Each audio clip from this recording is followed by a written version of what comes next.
I said that when you concede two poor goals like we did today away from home in Europe, very difficult to get a very positive result that we expected. I think the game had different phases, especially because we gave too many balls away, too many simple balls in our own half, and we gave them hope and we gave them capacity to have these transition moments which they are good at. And in other moments we have total control of the game, but we lost a little bit of threat today, especially with the 4 players that we are missing in our front line. So some positive, because we showed again a lot of resilience to get back on the game, but we need to defend our box much better, and we're going to have to be better in the return leg to beat them. The first goal for Sporting, I think Kivio maybe ducked. Sorry. The first goal for Sporting, I think Kivio maybe ducked, and I wonder whether he wanted Turner to claim it. Was it a sort of lack of communication between two players who aren't used to playing together? I don't know what it was. It's very difficult. It happens in a split of a second, but for sure in that space, somebody cannot have a free head and concede a goal because it's too simple. People look at the Europa League and sort of think, well, it's not top of your priorities anymore. Obviously, the Premier League is the top.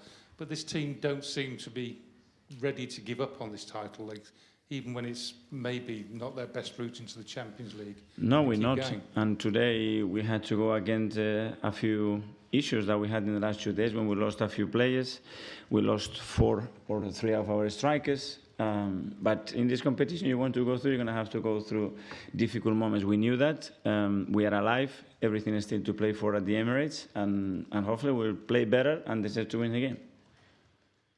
Just on the set pieces, Mikel, that's quite a few now you've conceded in the last, I think, 10 games or so. What's changed? What's going on there? Sometimes the opponents are really good at what they do when they get the delivery right in the right space.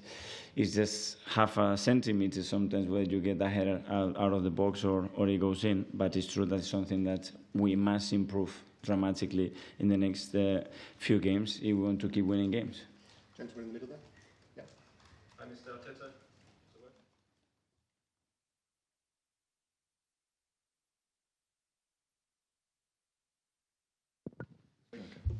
Mr. Arteta, Matthew Marshall from Portugal. You've used Fabio Vieira a lot in the Europa League. You've had a lot of time to get to know him and his game. Can you just describe how he's developing, and as a human being, what are you seeing from him also? Really happy with him. I think he deserves probably more minutes than the minutes that he had, especially in the last 2 months. Obviously, he had a difficult start because he was injured after a surgery, and he required some time to get back to the level that we want. But you saw tonight, probably he was our more dangerous player. He was all the time making things happen, and he's a player that absolutely love. Gentleman. Hi, Mikel. Eduardo Antunes from CMTV. We heard a lot of compliments by Pep Guardiola to Ruben Amorim. Now you have a direct experience with him, with the sporting coach. What do you think about him? What I said before the game, that I really like him. I think what him and the coaching staff have done over the last few years is remarkable, and they are a really good team. So obviously credit to the manager, because you can see that they have a really clear idea. There's one here. Hi, Mikel.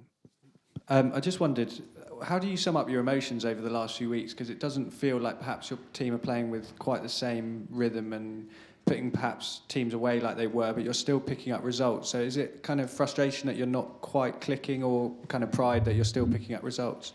We are conceding too many simple goals, and we talked about the importance of boxes, and especially in competition when you are in or out. And today we didn't defend that well enough, and we have to be better at threatening the opponents as well. But obviously you have an opponent there, and we have had a lot of games recently, really emotional games recently, and today we make a lot of changes, and that cohesion sometimes needs some time, and you could feel that in the first 10-15 minutes that it needed some time to adapt and to click. But if we don't expose them, that's never going to happen.